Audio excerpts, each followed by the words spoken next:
నమస్కారం, సిటీ వార్తలకు స్వాగతం. దేశం కోసం ప్రతి ఒక్కరూ నిలబడాలని గవర్నర్ జస్టిస్ అబ్దుల్ నజీర్ సూచించారు. ఉగ్రవాదాన్ని ఎట్టి పరిస్థితుల్లోనూ సహించకూడదని తెలిపారు. దేశ సార్వభౌమత్వాన్ని కాపాడేందుకు ఎలాంటి చర్యలు కేంద్రం తీసుకున్నా ప్రతి ఒక్కరూ అండగా నిలవాల్సిన అవసరం ఉందని గవర్నర్ చెప్పారు. విజయవాడలోని రాజ్భవన్లో రాష్ట్రంలో ప్రస్తుత పరిస్థితులు, మత సామరస్యంపై జరిగిన సమావేశంలో గవర్నర్ అబ్దుల్ నజీర్తో పాటు CM Chandrababu, deputy CM Pavan Kalyan, హోంమంత్రి అనిత, ఉన్నతాధికారులు, మత పెద్దలు పాల్గొన్నారు. దేశం కోసం జవాన్ మురళీనాయక్ వీరమరణం చరిత్రలో గుర్తుండిపోతుందని సీఎం చంద్రబాబు తెలిపారు. భారతదేశం ఎప్పుడూ శాంతినే కోరుకుంటుందని డిప్యూటీ సీఎం పవన్ కళ్యాణ్ చెప్పారు. Jointly affirm on behalf of the people of the state our wholehearted support for the Indian Armed Forces and the Union Government in their mission to protect our nation from terrorism and aggression. We honor the courage and sacrifices of our brave soldiers and their devotion to safeguarding our nation.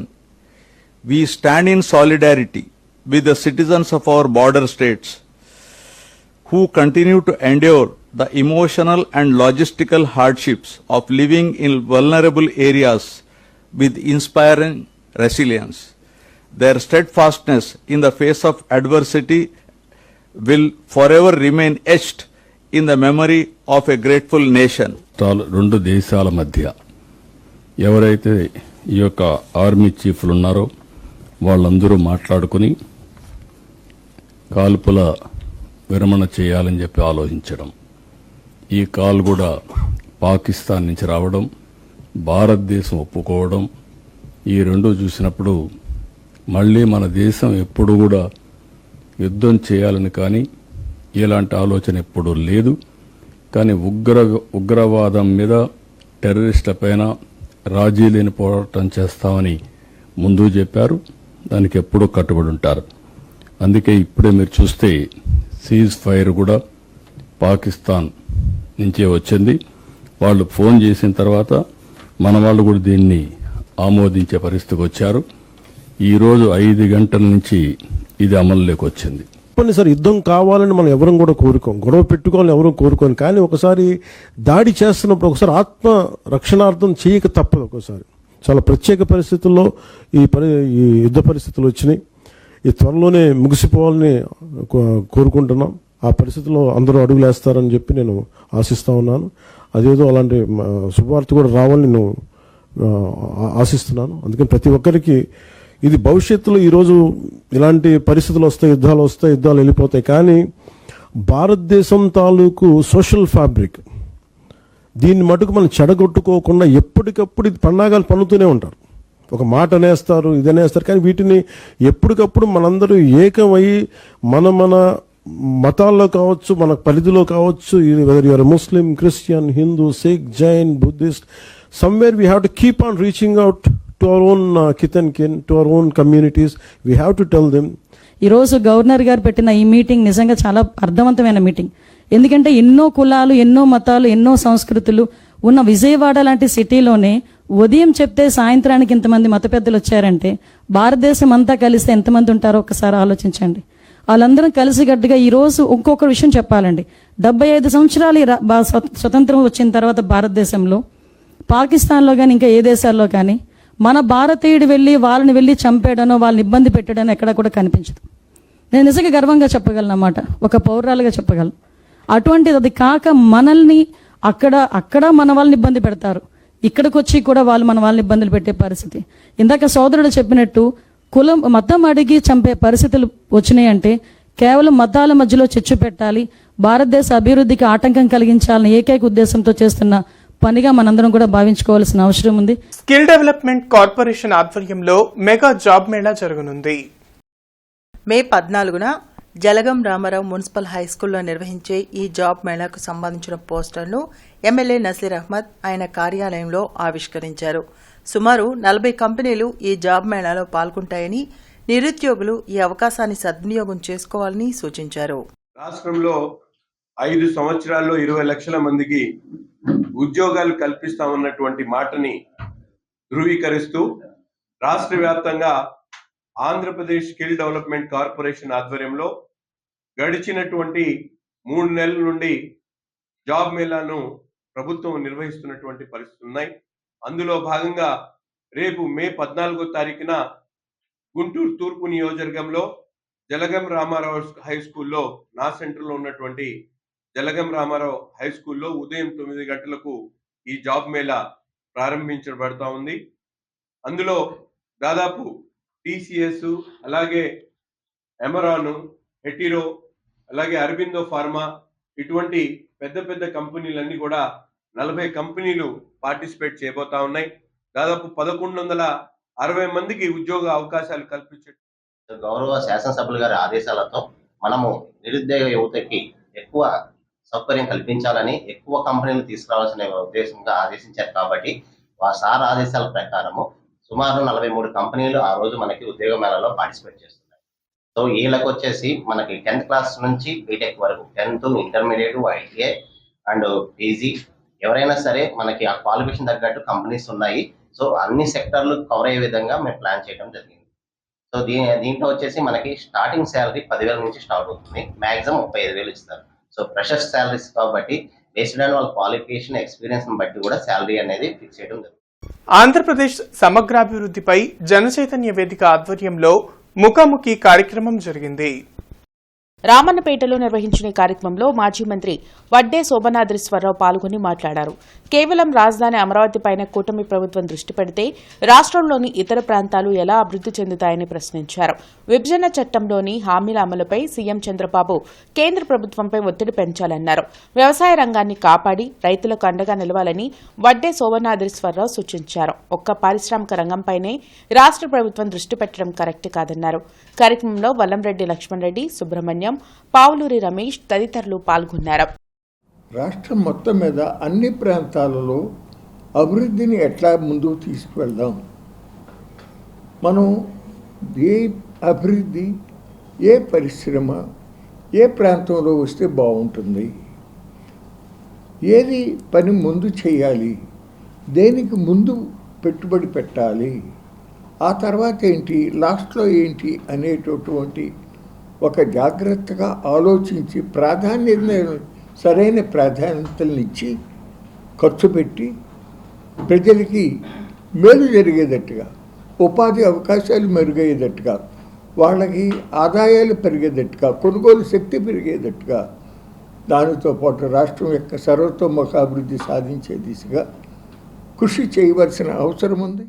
ఈరోజు ఆంధ్రప్రదేశ్ 5 కోట్ల పైగా జనాభా ఉండి భారతదేశంలో అక్షరాస్యతలో అట్టడుగున 3వ స్థానంలో ఉంది. అంటే మనకున్న రాష్ట్రాలు, కేంద్రపాలిత ప్రాంతాల్లో మొత్తం 35 ఉంటే అందులో 32వ స్థానంలో ఆంధ్రప్రదేశ్ ఉంది. తలసరి ఆదాయం తీసుకుంటే దక్షిణ భారతదేశంలో అతి తక్కువ తలసరి ఆదాయం గల రాష్ట్రంగా కొనసాగుతుంది.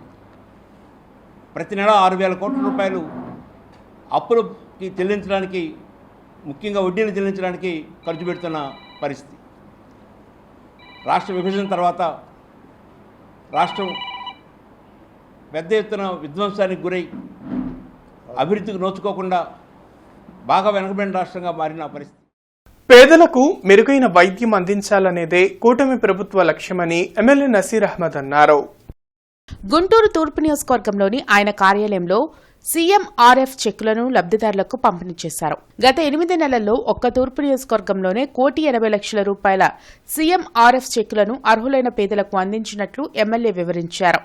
మెరుగైనటువంటి వైద్య సదుపాయాలు కల్పించాలనేటువంటి ధ్యేయంతో ఒక పక్కన రాష్ట్ర బడ్జెట్లో పెద్ద ఎత్తున దాదాపు 19,000 కోట్ల రూపాయల బడ్జెట్ను కేటాయించడమే కాకుండా ప్రభుత్వ ఆసుపత్రిలో అవసరమైనటువంటి ప్రతి ఒక్క సదుపాయాన్ని కల్పిస్తూ, ఒక పక్కన పేదవాళ్ళు అవసరమైనప్పుడు దొరకనటువంటి ట్రీట్మెంట్ కోసం కార్పొరేట్ హాస్పిటల్లో, ప్రైవేట్ హాస్పిటల్లో చేయించుకుంటే వారు నిరస్థాయిలుగా ఆర్థికంగా చితికిపోకుండా ఈరోజు గౌరవ ముఖ్యమంత్రి గారి సహాయ నిధి ద్వారా పెద్ద ఎత్తున గుంటూరు తూర్పు నియోజకవర్గంలో గత 8 నెలల నుంచి దాదాపు 1,85,00,000 రూపాయలు ఇప్పటి వరకు ముఖ్యమంత్రి సహాయ నిధి ద్వారా పేదవారికి అవసరమైనటువంటి వైద్య సదుపాయాల కోసం అందించడం జరిగింది.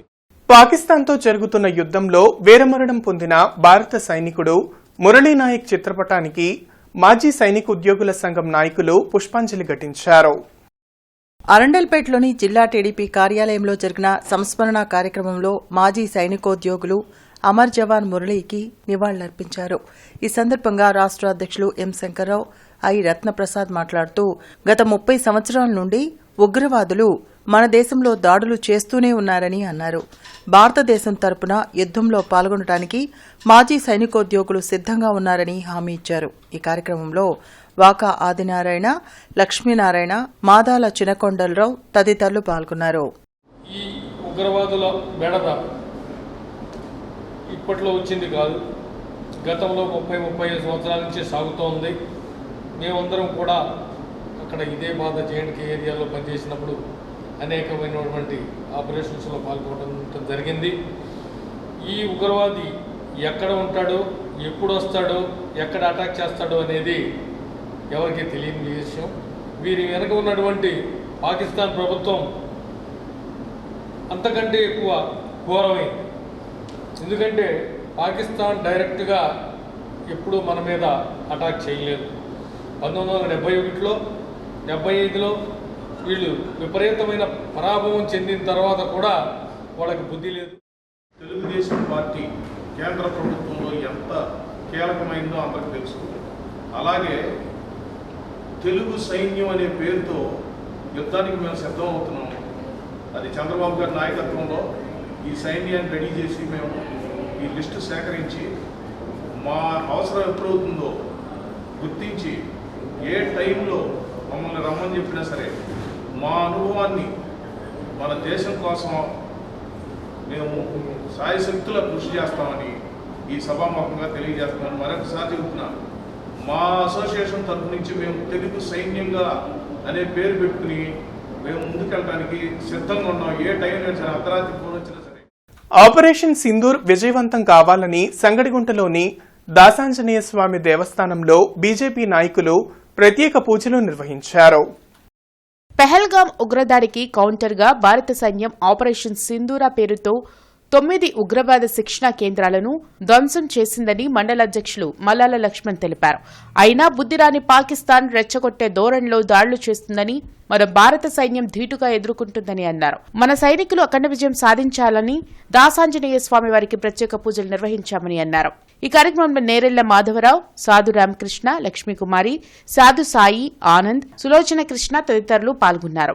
ఆ ఉగ్రవాదులు చేసిన చర్యకు ప్రతిచర్యగా మొన్న 7వ తారీఖున తెల్లవారుజామున 1:05 సింధూర్ ఆపరేషన్ సింధూర్ అని మన ఆరాధ్య దైవము, భారతదేశ దైవం అయినటువంటి నరేంద్ర మోడీ గారు ఆపరేషన్ మొదలుపెట్టడం జరిగింది. అందులో భాగంగా 9 తీవ్రవాద స్థావరాలు, ఒక 5 పిఓకేలో, ఒక 5 పాకిస్తాన్ భూభాగంలో, మొత్తం 9 కూడా ధ్వంసం చేయడం జరిగింది. అయినా కూడా పాకిస్తాన్కి బుద్ధి జ్ఞానం లేకుండా ఉగ్రవాదులుగా మేము సహకరిస్తాం, సపోర్ట్ చేస్తామని వాళ్ళ అంత్యక్రియలు కూడా హాజరవడం జరిగింది అధికార లాంఛనాలతో. ఇదే చెప్తున్నాం పాకిస్తాన్కి, మీరు ఇంతటితో ఆగితే బాగుంటుంది, లేదంటే చర్యకు ప్రతిచర్య తీర్చుకోవడం జరుగుతుంది భారతదేశం తరపున. ఖబర్దార్ పాకిస్తాన్. పాకిస్తాన్తో జరుగుతున్న యుద్ధంలో వీరోచితంగా పోరాడి వీరమరణం పొందిన మురళీనాయక్ చిత్రపటానికి జనసేన నాయకులు పూలమాలలు వేసి నివాళులర్పించారు.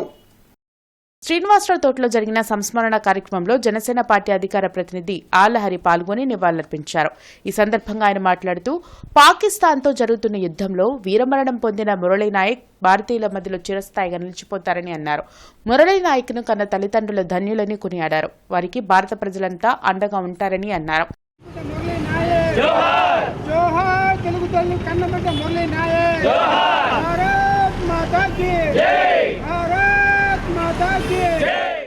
ఉగ్రవాదులకు, తీవ్రవాదులకు అడ్డాగా ఉన్నటువంటి పాకిస్తాన్తో జరుగుతున్న యుద్ధంలో పాకిస్తాన్ ఉగ్రముఖులని ఏరిపారేసే క్రమంలో అమరుడైనటువంటి భరతమాత కన్నబిడ్డ, తెలుగు తల్లి ముద్దుబిడ్డ మురళీనాయక్ గారికి కన్నీటితో అశ్రు నివాళులు అర్పిస్తూ ఉన్నాం. మురళీ నాయక్ గారి జీవితం ధన్యమైపోయింది. 140 కోట్ల మంది భారతీయుల్ని కాపాడేందుకు తన జీవితాన్ని తన ప్రాణాన్ని త్యాగం చేసిన మురళీ నాయక్ త్యాగాన్ని ప్రతి భారతీయుడు తన గుండెల్లో ఉంచుకుంటాడు. మురళీ నాయక్ ప్రాణత్యాగం ప్రతి భారతీయుడికి గుర్తుండిపోతూ ఉంది. మురళీ నాయక్ లాంటి మహానుభావుని కన్నటువంటి వాళ్ళ తల్లిదండ్రులు శ్రీరామ్ నాయక్, జ్యోతిబాయిలకు జన్మ ధనమని చెప్పి భావిస్తూ ఉన్నాం. అమర జవాన్ మురళీ నాయక్ చిత్రపటానికి పుష్పాంజలి ఘటించి ఎమ్మెల్యే నసీర్ అహ్మద్ ఘన నివాళులర్పించారు. పాకిస్తాన్తో జరుగుతున్న యుద్దంలో ప్రతి ఒక్క పౌరుడు భారత్కు అండగా నిలవాలని సూచించారు. కార్యక్రమంలో కార్పొరేటర్ అశోక్, టీడీపీ నేతలు ఇర్రి సాయి, శ్రీను నాయక్, కిరణ్ తదితరులు పాల్గొన్నారు. ఈరోజు ప్రాణాలకి తెగించి మన సైన్యంతో పాటు పోరాడుతున్నారు. వారందరికీ ఆ దేవుడు ఆత్మధైర్యాన్ని అన్ని ప్రసాదించాలని చెప్పి వారందరితో తోడు భారతదేశంలో తీసుకున్న ఏ నిర్ణయానికైనా ప్రతి ఒక్క పౌరులు కట్టుబడి ఉండాలని చెప్పి ఇటువంటి చర్యల్ని ఖండించాలి అని చెప్పి మనస్ఫూర్తిగా కోరుకుంటూ ఈ విషయాన్ని ఎమ్మెల్యే గారి ద్వారా వాళ్ళ కుటుంబాలకి అతనికి సంఘీభావం తెలుస్తూ వాళ్ళ కుటుంబాలని గవర్నమెంట్ పరంగా బాబు గారు ఆదుకుంటానని హామీ ఇచ్చున్నారు. కాబట్టి మేము కూడా మా వంతుగా మేమందరం అతనికి సంఘీభావం తెలియజేస్తూ గుంటూరు తూర్పు నియోజకవర్గం నుంచి అతని కుటుంబానికి అతనికి మేలు జరగాలని ఆ దేవుణ్ణి కోరుకుంటున్నాం. ఆపరేషన్ సింధూర్ నేపథ్యంలో ధర్మ యుద్ధానికి ఆధ్యాత్మిక మద్దతు ఇవ్వాలన్న పవన్ కళ్యాణ్ పిలుపు మేరకు దేశ సైనికుల క్షేమం, విజయం కోసం సంకల్పం చేస్తూ ఆరగ్రహారం 18వ డివిజన్ శ్రీ లక్ష్మీ నరసింహస్వామి వారి ఆలయంలో శ్రీ సుదర్శన హోమం జరిగింది.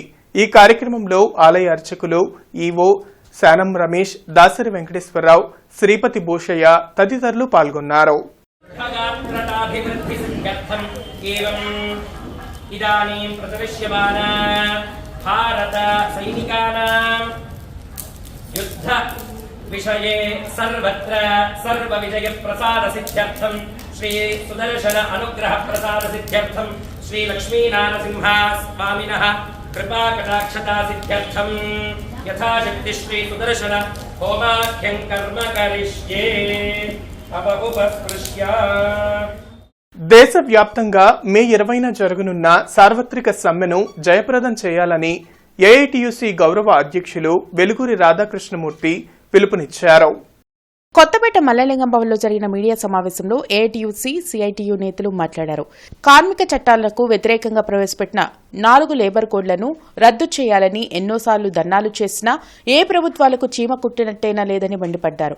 వెంటనే 4 లేబర్ కోడ్లను రద్దు చేయాలని డిమాండ్ చేశారు.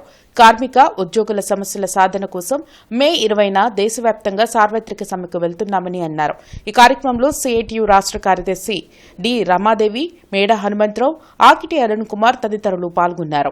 మేము ఎప్పటి నుంచో 10 సంవత్సరాల నుంచి డిమాండ్ చేస్తూ అనేక పోరాటాలు చేస్తూ ప్రభుత్వం దృష్టికి తీసుకొస్తూ ఉన్నటువంటి విషయం 29 కార్మిక చట్టాలను రద్దు చేసి 4 కార్మిక కోడ్లను తీసుకురావడం అనేటువంటి దాన్ని వ్యతిరేకిస్తూ ఉన్నాం. ప్రభుత్వం దృష్టికి అనేకసార్లు తీసుకెళ్ళాం, అనేక సమ్మెలు చేశాం. అయితే పాలకపక్షం ఏమాత్రం కూడా దీన్ని పట్టించుకోకుండా ఈ 4 కార్మిక కోడ్లను అమలు జరపడానికే ప్రయత్నం చేస్తున్నటువంటి నేపథ్యంలో రేపు 20వ తేదీ నాడు ఈ సమ్మె జరుగుతూ ఉంది. కార్మిక కోడ్లని తక్షణమే రద్దు చేయాలి. అదేవిధంగా పని గంటలు 8 గంటల పని విధానాన్ని కొనసాగించాలి. 26,000 కనీస వేతనం ఇవ్వాలి. కాంట్రాక్ట్ అవుట్సోర్సింగ్ రద్దు చేసి ఆ విధానం మీద పనిచేసే వాళ్ళందరినీ రెగ్యులరైజ్ చేయాలి. Scheme workers, ASHA, anganwadi workers, అట్లాగే మిగతా విద్యా వైద్య రంగాల్లో పనిచేసేటువంటి స్కీమ్ వర్కర్స్ అందరినీ కూడా పర్మనెంట్ చేయాలని చెప్పి డిమాండ్ చేస్తున్నాం. యువతను భారత రాజ్యాంగం పట్ల అవగాహన కలిగించేందుకు annihilation of caste fusion association ఆధ్వర్యంలో బ్రాడీపేటలో పోటీ పరీక్షలు నిర్వహించారు. బ్రాడీపేటలోని ఎల్ఎం స్కూల్ ఆవరణలో జరిగిన ఏసీఎఫ్ పోటీ పరీక్షల ప్రారంభ కార్యక్రమంలో ముఖ్య అతిథిగా జయరాజు పాల్గొన్నారు. ఈ సందర్భంగా professor Swaruparani, psychologist doctor Pratyusha Subbarao మీడియాతో మాట్లాడారు. భారత రాజ్యాంగం పట్ల, అంబేద్కర్ రచన పట్ల యువతకు అవగాహన కలిగించేందుకు గత 3 సంవత్సరాలుగా ఈ పోటీ పరీక్షలు నిర్వహిస్తున్నట్లు తెలిపారు. ఈ పరీక్షకు రాష్ట్ర వ్యాప్తంగా 1000 మంది హాజరయ్యారని వెల్లడించారు. ఈ పరీక్షలో ప్రతిభ కనపరిచిన మొదటి విజేతకు 1,00,000 రూపాయలు, రెండవ విజేతకు 75,000 రూపాయలు, మూడవ విజేతకు 50,000 రూపాయల ప్రైజ్ మనీ ఇస్తామని చెప్పారు. అంతేకాకుండా 4 నుంచి 10 వరకు మంచి మార్కులు వచ్చిన వారికి 25,000 చొప్పున ప్రైజ్ మనీ ఇస్తామని చెప్పారు. ఈ కార్యక్రమంలో డాక్టర్ ఆల వెంకటేశ్వర్లు, డిబిఆర్సీ ఫౌండర్ దేవాకుమార్, భగత్ సింగ్, ధర్మారెడ్డి, బౌద్ధ భిక్షువులు పాల్గొన్నారు. బాబాసాహెబ్ అంబేద్కర్ ఎన్ని అవమానాలు పడ్డాడు. 10వ తరగతిలో పాస్ అయితే పెన్ ఇవ్వటానికి వచ్చిన సర్పంచ్ ఆయన కులంతో ఇవ్వలేకపోయాడు. బరోడా మహారాజు కొలువులో ఉంటే గుమస్తా ఫైల్ ఇసిరగొట్టాడు కులం వల్ల. బొంబాయి యూనివర్సిటీలో లెక్చరర్గా పనిచేయడానికి వస్తే క్లాసులో ఉన్న పిల్లగాళ్ళు ఎవరు కూడా క్లాసు వినటానికి రాలేదు కులం వల్ల. బొంబాయి హైకోర్టులో ఆయన న్యాయవాదిగా పనిచేస్తుంటే మెట్ల మీద నుంచి తోసి కింద పడేశారు మనవాదులు కులం వల్ల. అలాంటి జుగుత్సాకరమైన కులం ఈ మనకు అవసరమా? కాబట్టి కులం పురాతుల మీద ఏ జాతిని నీతిని నిర్మించలేరని బాబాసాహెబ్ అంబేద్కర్ ఘంటాపదంగా చెప్పాడు. భారత రాజ్యాంగం పట్ల అవగాహన కోసం భారత రాజ్యాంగాన్ని యువకుల్లోకి విద్యార్థుల్లోకి తీసుకెళ్లాలనే లక్ష్యంతో అనాలిసిస్ ఆఫ్ క్యాస్ట్ ఫ్యూజన్ అనేటువంటి ఒక ఆర్గనైజేషన్ పేరుతో ఈ రోజున 2 తెలుగు రాష్ట్రాలకు సంబంధించినటువంటి వేలాది మంది యువకులు ఈ భారత రాజ్యాంగం పరీక్షని రాస్తున్నారు. ఈ పరీక్ష రాయడానికి వచ్చినటువంటి యువకులకు విద్యార్థులకి స్వాగతం. భారత రాజ్యాంగాన్ని సమాజానికి పట్టించడం, భారత రాజ్యాంగంలో ఉన్న విలువల్ని, భారత రాజ్యాంగంలో ఉన్నటువంటి అంశాలని ప్రతి మనిషి తెలుసుకోవాల్సినటువంటి అవసరం ఉంది. తద్వారానే సమాజం ఉన్నతమైనటువంటి స్థాయికి వెళ్తుంది అనేది మేము నమ్ముతా ఉన్నాం. సిటీ న్యూస్ సమాప్తం. నమస్కారం.